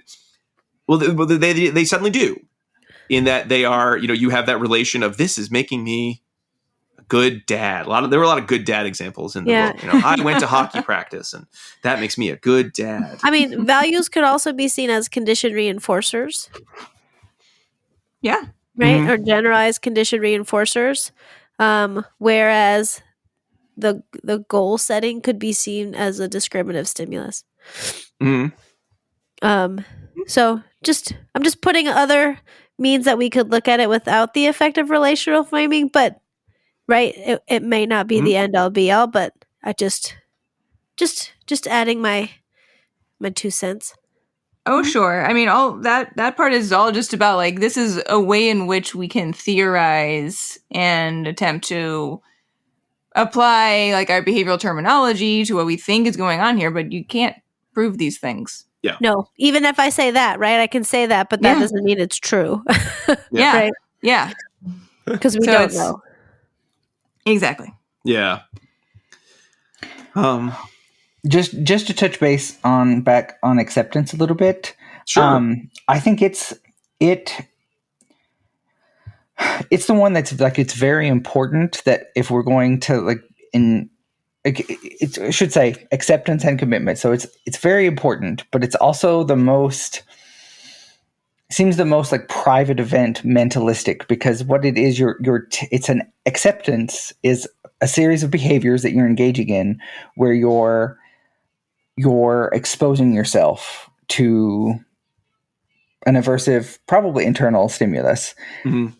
But if you think about what we do, especially often in like caregiver guidance and in trying to help people better tolerate and even be motivated within the context they're in, it's a very important step, because if you're not engaging in acceptance behaviors, you're engaging in avoidant behaviors, and those avoidant behaviors can often undermine the outcome that you're trying to achieve, or even set you up to be pursuing an outcome that isn't realistic or isn't actually healthy for your client, but your caregiver is in a different spot. It's one of those moments of tension. I think even going back to our podcast on the history of why am I blanking? Conversion therapy. Yeah. Talking about like, well, why don't we promote parents being okay with their children being different, and why don't we teach neutral skills? Why do we prioritize the needs of the parent over like this seemingly intrinsic part of their children? I think that is a really important part and a really useful part of what we do. It's just feels the least comfortable because you can get into mentalism very easily, but if you frame it in terms of acceptance behaviors, like we're going to talk about this and be okay with it. Like we're not going to avoid this topic entirely, or even just for the short term. Let's just say that what's going on is okay and focus on the short term outcomes rather than constantly trying to like sort of get to a sense of normality.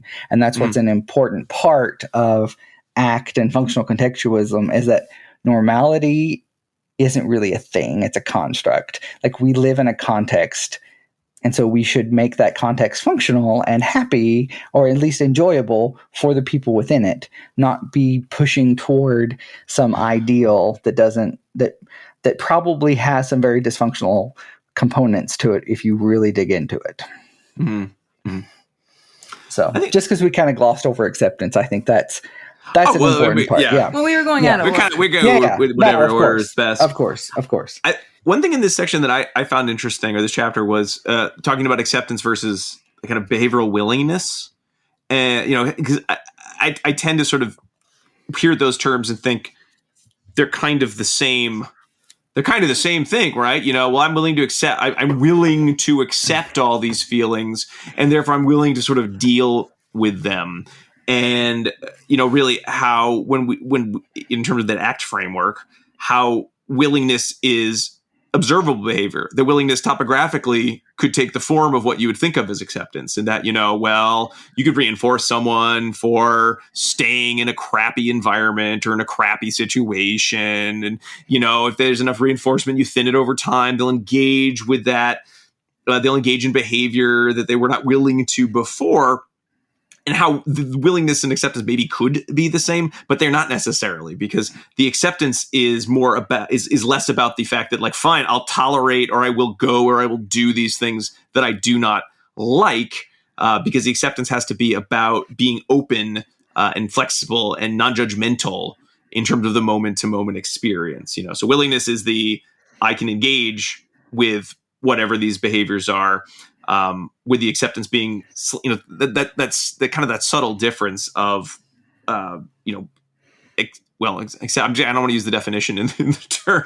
Well, I think I like acceptance, and acceptance is important because it ties the idea of tolerance, which we do a lot of. We talk about tolerance a lot, and motivation into they puts them into the same heading. Like often, what we're looking for when we're teaching tolerance is a way to create like high motivation despite these other circumstances. And so thinking about, and that can be very important, and I think is a very important, as opposed to older fashioned ideas about tolerance of like, oh no, you're just going to like endure this and not engage in a certain set of behaviors. Well, that deprives the person that you're working with of like their motivation, and why should they do this? Why is it important that they gain tolerance for X or Y? It's usually, hopefully, because it's going to be more motivating for them in the long term and better for them in the long term. Yeah. So, yeah, I guess it's the experience of. I mean, I think they kind of refer to it as like experience of the emotion is with acceptance, where the willingness is just I'm avoiding enough aversives, or I'm being reinforced enough to sort of just deal with this. Whereas acceptance, if you're not experiencing the emotion that comes from being in that situation, then there's no acceptance there, and it's not leading to the same outcome. But yeah, like you said, Alan, it comes down to that the motivation. They give some some of the other chapters. They give some really nice examples of how you could assess the acceptance as a dependent variable, what activities you could use to increase its use as kind of an independent variable in your own experimental change in your personal life. I like the idea of thinking about like an exposure activity, because we've done a number of studies where we talked about exposure. And, kind of looking at, you talked about exposure before, like in terms of, dog exposure, someone who's scared or has a dog phobia, right? And thinking about it instead of how are you rating how fearful you are, and more, how are you rating your, willingness to continue versus your measure of distress. So it's kind of the same. It's like the reverse idea of exposure. If it's not about I don't feel as scared versus I want to keep engaging with these behaviors because it has a purpose. Again, what's your value in being? Maybe your family loves dogs and you love your family. Their value would be I want to care about my family and care about others. So I'm going to, I'm willing to engage in behavior related to working with animals, even though it's not something that I would necessarily choose to do on my own, right? That might be an example of how you could use that. Yeah. And Jackie, did you have a section of the hexaflex that you found particularly interesting? Well, one thing in this section, one thing I appreciate is the committed action section. And I appreciated that not only for their discussion about goal setting and their behavior analytic discussion of goal setting, right? Because I wholeheartedly agree as goals as discriminative stimulus, and then the act of getting the goal can then be serving as a condition reinforcer.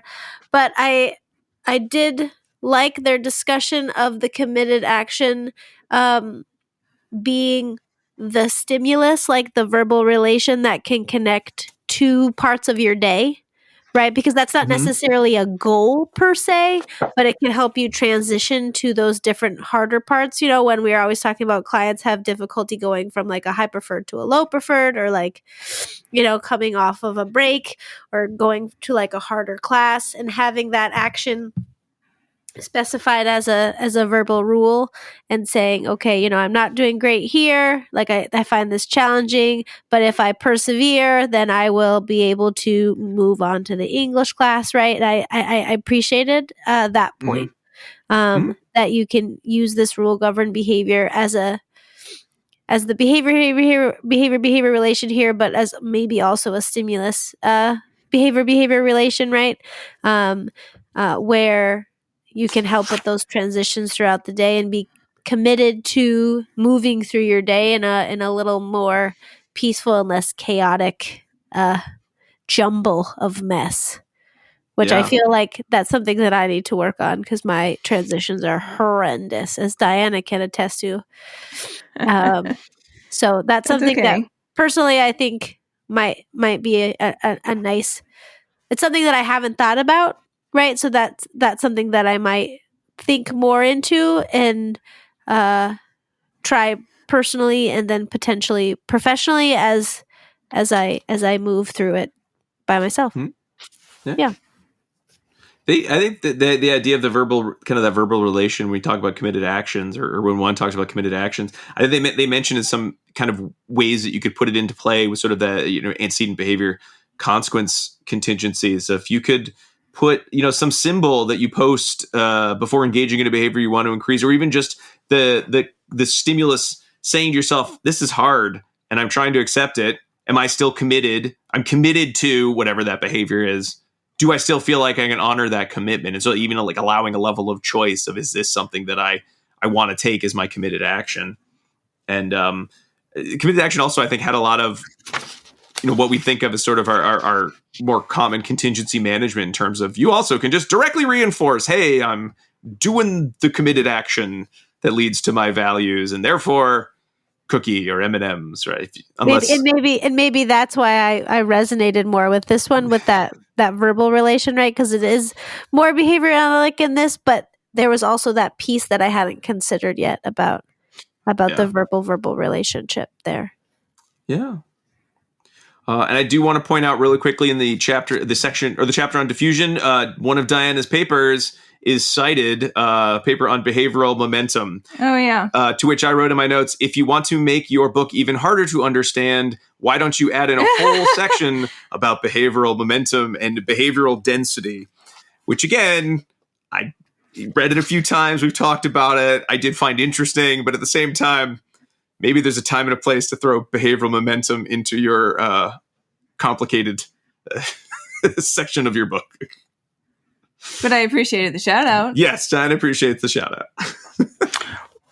Right. Well, but I'm just going to say, like, it's important because it ties into the idea of, like, resistance is something that we talk about in clinical settings.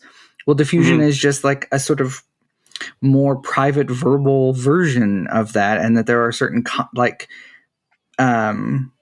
important markers of that when you're going to be using this. So no, I definitely big shout out to Diana that, but it's nice just to see those concepts. Like this is really just something that we're like an example of something we already know as behavior analysts. We're just talking about it in a certain specific context. Yeah. Yes. Okay. All right. Great. And then self as context is a hard one. So read that chapter on your own. I don't think we're going to talk about it right now. And again, I think it relates to much of what we'd already talked about. So once you've read the other chapters, self as context sort of is wrapped up in almost all the other sections of the hexaflex. I found more than the other components of the hexaflex, which you could to some extent talk about independently. Self as context, I had a hard time thinking about it as anything other than a component of that kind of observing self statement, as anything other than part of everything else you're doing. Which is apt. Yes. I mean, they're related skills, right? I mean, we're talking about increasing a behavioral repertoire when we talk about psychological flexibility. And then finally, we sort of covered it a lot well, not a lot, but we definitely covered it as we talked about it. But part 3 really talks about the practice part. So the ACT assessment process, how it differs from sort of your traditional functional analysis, though still is a functional analysis. I think it was a little tricky here in that many of the different formats of sort of either questionnaires or interview questions that you could be asking had already been talked about in the previous section. So I almost wish this chapter had just been part of each of the individual chapters related to the hexaflex. And then maybe here's a quick summary table of all we talked about, right? As a quick reference, if you just sort of want to remind yourself of some of those components. Though this did have more statements and sort of steps that one would take in terms of, meeting with the stakeholders or the parents of your client. What do you look for in the interview that would be different than in sort of a standard functional analysis, or what we think of as kind of a standard functional analysis interview? How would you look at psychological flexibility? What tasks might you look at to sort of test psychological flexibility? And then sort of how would you know, I think this kind of gets into the next section, the ACT treatment process, that ACT is right for this client versus prerequisite skills that you might get through PEAK. So, teaching relational frames or just using more basic kind of direct contingency management type skills for the clients. Yeah, so they gave like several sort of case scenario examples of times in which ACT might be the direction to go versus times in which you could discern that the, rule governed behavior component could be too complex for your client's current verbal repertoire. Because, they're acknowledging that it's not always going to be the right approach.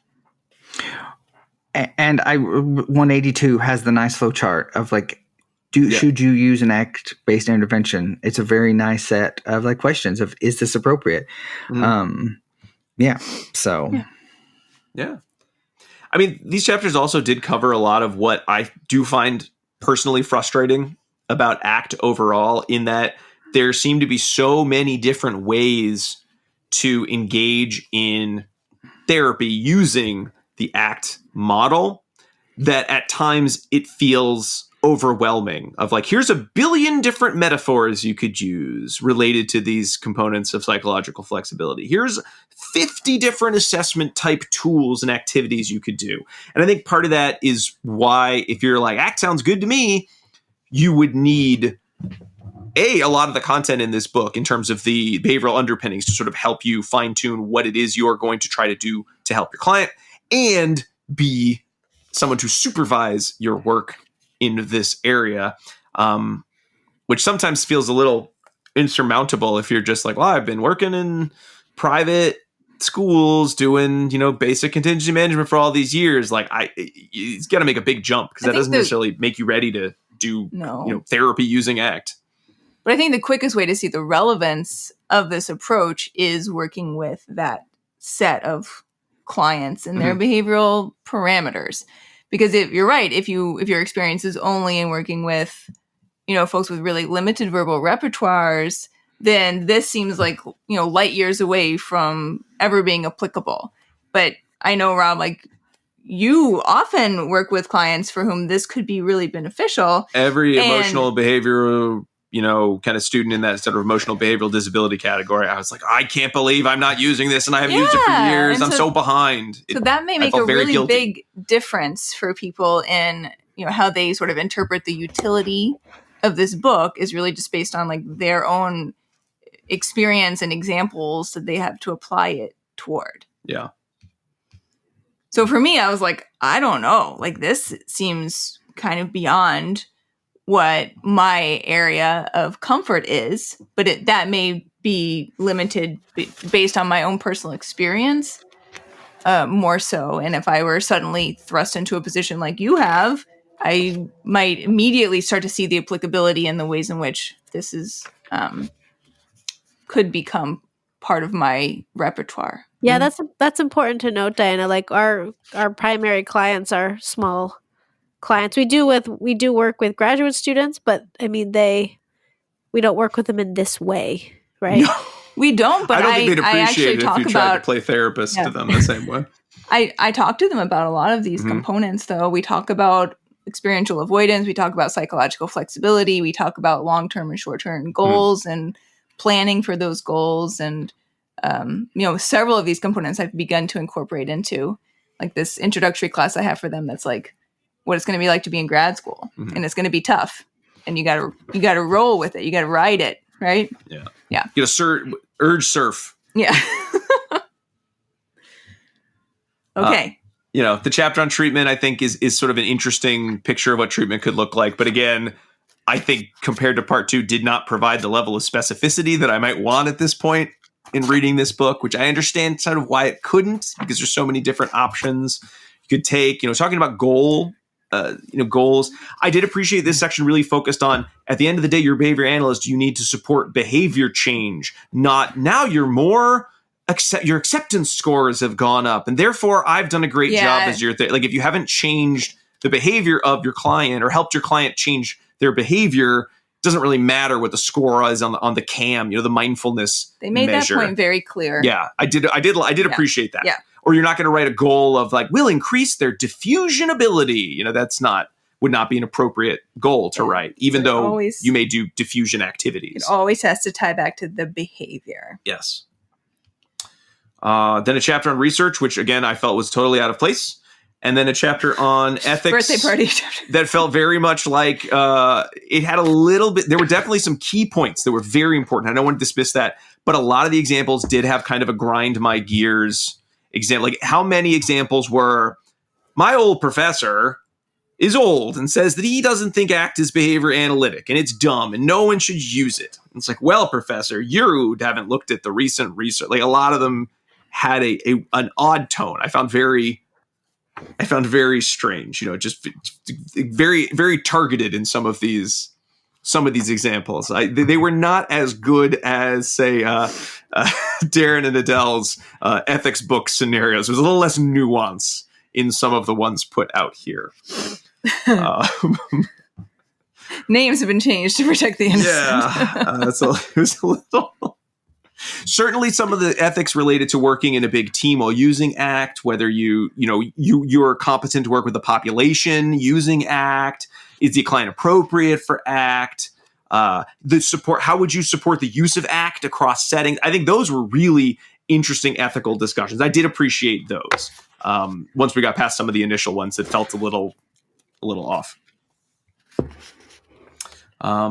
Yeah. Any last thoughts on this chapter, or should we move on to the last line of the book?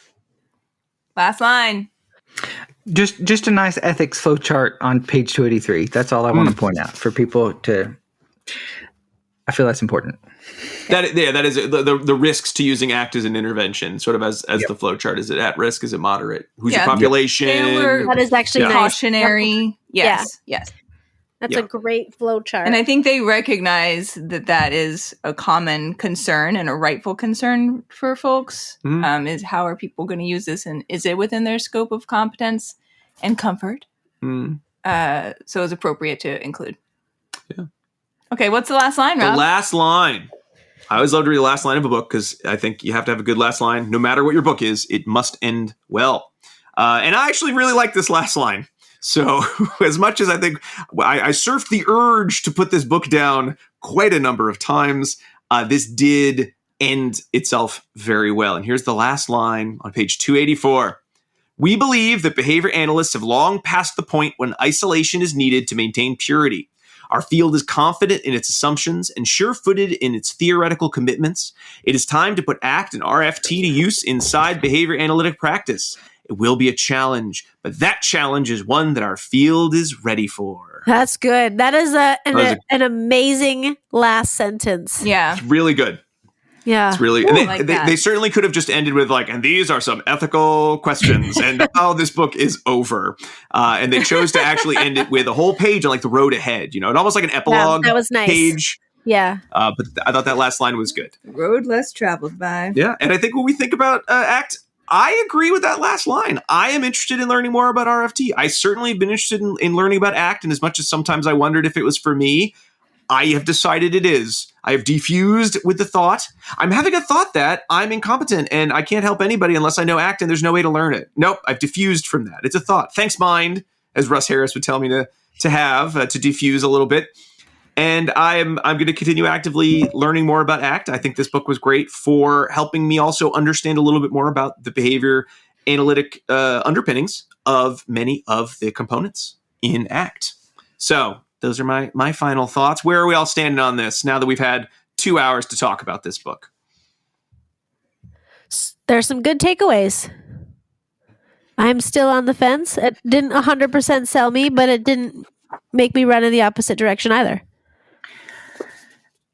I think so often when we read a book, we do it in isolation and form our opinion. I think it's right. If you're going to read this book, read it with community. Mm-hmm. So that's because nice. I really valued Jackie's skepticism And just Diana having a perspective of someone like, I don't have a lot of experience with this. And so this was really murky for me. And, but of the four of us, you're the one who's cited in, like, your research is cited in this. So That's I think there's, some cosmic irony there, some humor. So, and I think it's important. I think about, I think it was that I think it was like 2017 that the APA said that ABA is within the scope of psychology, and it's very important. And we are part of a greater community. We're not just, I think, especially in the 80s, 90s, and early 2000s, we got a reputation for being sort of out on our own, and we need to really connect with other fields because especially the people that we are most likely to serve need to access those fields. We are just the entry point, the gateway into psychological services for a lot of people. Mm-hmm. So that's my experience with ACT and my take on why ACT's important. Donna, you reading more ACT books after this one?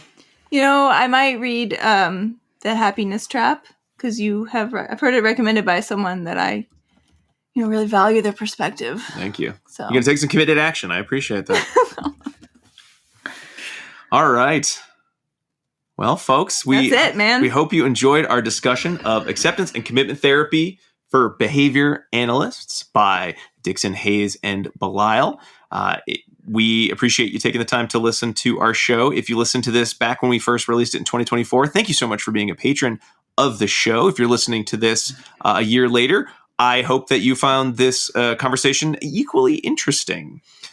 For everyone, I'm going to give you the last of our 2 code words right now. Remember, patrons, go to the original post on the Patreon page, and you can get a discount code, get these 2 CEs for free. If you are not a patron, well, you can certainly become one and also get that benefit, as well as be able to vote on probably the, at this point, it would be like the spring book club for 2025, or if you haven't already seen that one. So our last code word is below, BELOW, below. It's like under. Underneath. It's like under, but not under, because it's below instead. All right. Well, thank you all so much for listening. Thank you to a couple other people. Certainly thank you to Jackie and Diana and Alan for being here for our nice long book club episode and leading such a fun discussion about a book that we all had kind of mixed feelings on. But overall, I always find these discussions, no matter how I'm feeling about the book, these are always positive experiences. I value them. That's not quite the same as values, I know. I'm just being silly. Thanks also to you all for listening. Thanks to Dr. Jim Carr for recording our intro and outro music, Kyle Sturry for our interstitial music, and Dan Thabit of the Podcast Doctors for his fabulous editing work. We will be back. We'll be back with another episode whenever we're back with another episode, probably in a couple days. We'll be back with our spring book club in a few months. But until then, keep responding. Bye. Bye. See ya.